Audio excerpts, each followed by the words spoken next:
예, 지금 이제 이어서 보려고 하는 것이 바로 Process of Productivity Growth고요. 생산성 증가가 어떤 식으로 이루어지는가. 우리의 생산성이라고 하는 것은 기술과 같다고 제가 설명을 드렸습니다. 물론 생산성과 기술은 동일시하기는 어려운데 우리 컨텍스트에서는 지금 efficiency라고 하는 것을 보고 있지 않기 때문에 우리가 생산성 증가라고 하는 것과 기술 발전, 기술 진보라고 하는 것을 동일시할 수 있습니다. 기술 진보율, 뭐 테크놀로지 그로스라고 하는 것을 여러 가지로 번역하기도 하는데요. 이제 기술 발전 속도라고 표현할 수도 있고, 저는 이런 표현을 더 좋아해서 기술 진보율이라고 표현하겠습니다. 기술 발전율이라고는 잘 얘기하지 않으니까요. 자, 기술 진보율을 제가 Rate of Technological Growth라고 하는 것을 기술 진보율이라고 번역하겠습니다. 즉 기술과 생산성을 동일시할 수 있기 때문에 기술 진보율이 바로 생산성 증가율과 같고요. GA라고 쓰겠습니다. 자, 앞서서는 GA를 우리가 총 요소 생산성의 증가율이라고 이제 번역을 했던 거고요. 혹은 생산성의 증가율이라고 번역을 했었는데 말씀드렸듯이 생산성에서 우린 테크놀로지 컴포넌트만 보고 있기 때문에 바로 이것이 기술 진보율과 같다라고 볼 수 있습니다. 자, 기술 진보율은 어떻게 결정이 되냐면 자, 이렇게 5번 이퀘이션과 같이 결정이 된다고 가정하겠습니다. 그래서 GA가 바로 기술 진보율이고요. 기술 진보율을 결정하는 것은 무엇이냐면 R&D 섹터에 투입되는 노동자들의 숫자, 그래서 LA는 사람들의 숫자였었고요. 그 다음에 뮤라고 하는 이건 뮤라고 있습니다. 그리스어의 그릭의 이제 M에 해당하는 것이 이제 뮤겠죠. 알파벳의 M에 해당하는 그릭이 바로 뮤입니다. 그래서 뮤에 의해서 영향을 받게 돼요. 그래서 전보다 더 많은 사람이 R&D 부문에 투입된다고 한다면 기술 진보율이 상승하는 것은 우리가 쉽게 납득할 수 있습니다. 더 많은 연구자들이 혹은 더 많은 기술자들이 R&D 분야에 종사하게 된다면 당연히 여러 가지 새로운 기술들, 특허, 여러 가지 발명, 신기술 이런 것들이 전보다 훨씬 더 빈번하게 빠른 속도로 출현할 것이고 혹은 또 개발될 거예요. 그렇기 때문에 R&D 분야에 종사하는 사람들의 숫자가 늘어날 때 기술 진보율이 상승한다라고 가정하는 것은 납득할 만합니다. 그다음에 이제 미유를 우리가 어떻게 해석하느냐가 좀 쉽지 않은데요. 미유는 연구개발 분야의 생산성 수준이라고 우리가 해석하는 것이 좋습니다. 그래서 연구개발 분야의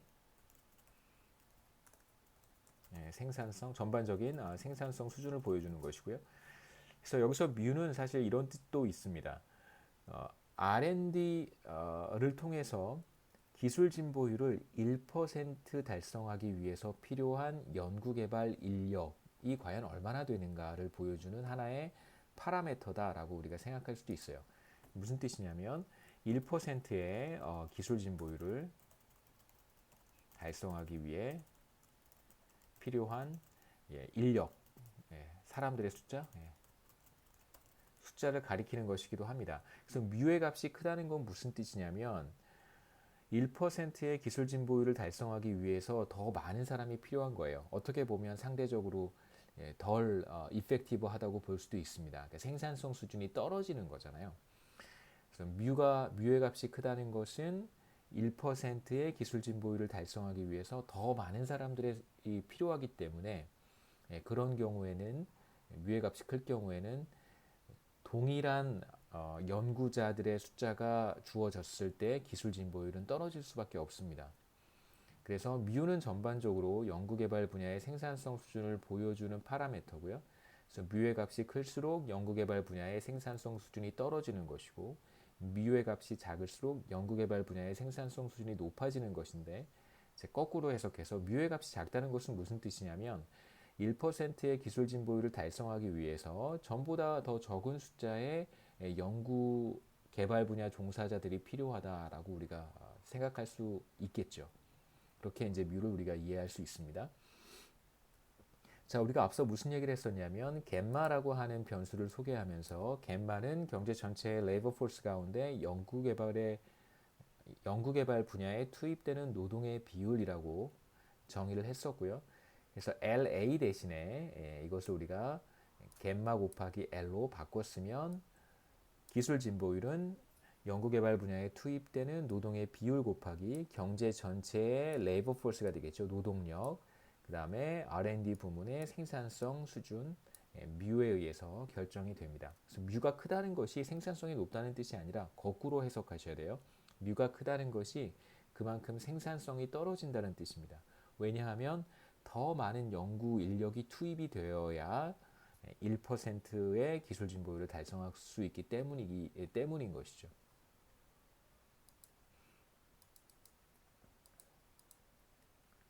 그래서 우리가 지금까지 살펴봤던 이제 원 컨트리 모형을 간단하게 정리해 볼 수 있는데요. 그래서 우선 1인당 GDP는 전반적인 생산성 수준 혹은 기술 수준과 생산 분야 최종 재화를 생산하는 부문에 투입되는 노동의 비율 1 겜마에 의해서 결정이 되고요. 그다음에 두 번째 우리가 살펴봤던 것은 생산성 증가율 혹은 기술 진보율이 어떻게 결정되는지를 봤었습니다. 이제 여기에 하나를 더 추가하려고 하는데 세 번째 이퀘이션은 무엇이냐면 1인당 GDP의 증가율, 다시 말하면 Y의 증가율이 기술 진보율 GA와 같다는 식을 여기에 추가하겠습니다. 그래서 간단하게 살펴보면 우리가 이 식을 어떻게 얻을 수 있냐면 뭐 새롭게 만들어낼 필요는 없고요. 우리가 첫 번째 식은 생산함수로부터 도출했습니다. 두 번째 식은 우리가 기술 진보율이 어떻게 결정되는지 간단하게 가정한 거예요. 그래서 두 가지를 우리가 소개를 했고 세 번째 1인당 GDP 증가율이 기술 진보율과 같다라고 하는 것은 첫 번째 식을 우리가 잘 이용해서 얻을 수 있습니다. 자, 어느 T 시점에 1인당 GDP는 T 시점의 기술 수준 혹은 생산성 수준의 재화 부분에 투입되는 노동의 비율을 곱해서 얻을 수 있어요. 여기서 겜마는 시간에 따라서 변하지 않는 변수라고 우리가 가정을 하겠습니다. 그래서 경제 전체의 일정 비율이 항상 GDP를 생산하는 생산 부문에 투입이 되고 일정 비율이 항상 시간과 관계없이 R&D 부분에 투입이 된다라고 우리가 가정하고 있습니다. 물론 어떤 소셜 플래너가 뭐 예를 들면 사실은 개별 경제 주체들이 여기서 이제 레이버에 해당하는 사람들이 자신이 최종 재화를 생산하는 부문에 종사할 것인지 아니면 뭐 교육을 받아서 R&D 부문에 종사할 것인지를 사실 선택하는 것인데요. 우리가 이제 그렇게 가면 문제가 너무너무 복잡해지니까 그렇게 보지 않고 겜마를 소셜 플래너라고 하는 어떤 이타적인 독재자 이런 이제 표현들을 제가 가끔 쓰는데요. 거시경제학에서는 베네볼런트한 소셜 플래너가 존재한다 혹은 베네볼런트 딕테이터가 존재한다 이런 가정들을 많이 사용을 합니다. 그래서 보통 딕테이터라고 하면 자신의 이제 이기심만 채우는 그런 사람이잖아요. 자신이 지배하는 국가의 국민들을 착취하고 이용해서 자신의 이제 이기심을 채우는 어떤 그런 존재라고 우리가 이해하는데 거시경제학에서 베네볼런트 딕테이터라고 하는 사람은 이타적인 독재자예요. 그래서 경제 전체 구성원들의 효용이라든가 이윤이라든가 이런 것들을 합친 소셜 웰페어 개념이죠. 사회 후생을 가장 높이는 어떤 의사결정을 하는 자원 배분을 하는 그러한 주체다라고 우리가 거시경제학에서는 이제 가정을 합니다. 그래서 경제 성장과 관련해서도 우리가 소셜 플래너, 사회 계획자 뭐 이렇게 직역하기도 하는데요. 그냥 소셜 플래너라고 제가 부르겠습니다. 혹은 이타적인 독재자 이런 사람이 존재해서 이제 갯말을 바꿀 수 있어요. 그런 상황을 우리가 잠시 후에 보도록 하겠습니다. 여기에서는 갯마라고 하는 것은 시간의 흐름에 따라서 변화하지 않는 변수고 시간이 흘러감에 따라서 변화하는 것은 바로 A가 되겠죠. 여기서 보시면 A는 GA의 증가율로 증가하는 변수예요. 그렇기 때문에 A는 시간에 따라서 변화할 수밖에 없습니다. 자, 그리고 1인당 GDP를 결정하는 식으로 돌아가서 A가 시간에 따라서 변화한다면 그럼 당연히 Y도 시간에 따라서 변화하겠죠. A가 변하면 당연히 Y는 변하는 거예요. 그래서 우리가 이 식에서 갯마는 시간에 따라서 변하지 않습니다. 그 다음에 또 하나 경제 전체의 레이버 포스인 L도 주어진 것이라고 우리는 가정을 하겠습니다. 노동력도